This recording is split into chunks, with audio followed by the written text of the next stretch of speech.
जी आप ये मनाजर देख सकते हैं इमरान खान साहब की गाड़ी अब इस्लामाबाद मोटरवे से निकल चुकी है। अब इमरान खान साहब इस्लामाबाद की जानब रवा दवा है। ये मनाजर आप देख सकते हैं इमरान खान साहब का काफिला आप कचहरी की जानब रवा दवा है। एक बहुत बड़ी तादाद में लोग यहाँ मौजूद हैं। ये मनाजर आप देख सकते हैं, लोगों की एक बहुत बड़ी तादाद मौजूद है। मुराद सईद साहब इमरान खान साहब की गाड़ी के ऊपर बैठे हैं। ये देख सकते हैं मुराद सईद साहब इमरान खान की गाड़ी के ऊपर बैठे हैं। अब ये काफिला इस्लामाबाद जुडिशल कम्प्लेक्स की जानब जा रहा है और ये मनाजर आप देख सकते हैं, लोगों की एक बहुत बड़ी तादाद यहाँ मौजूद है।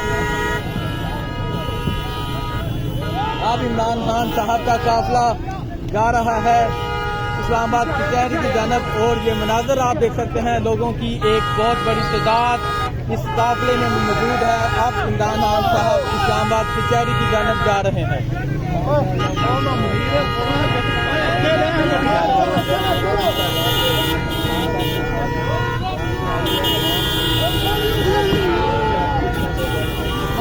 पकड़ के रखना, जरा थले गया हो गया।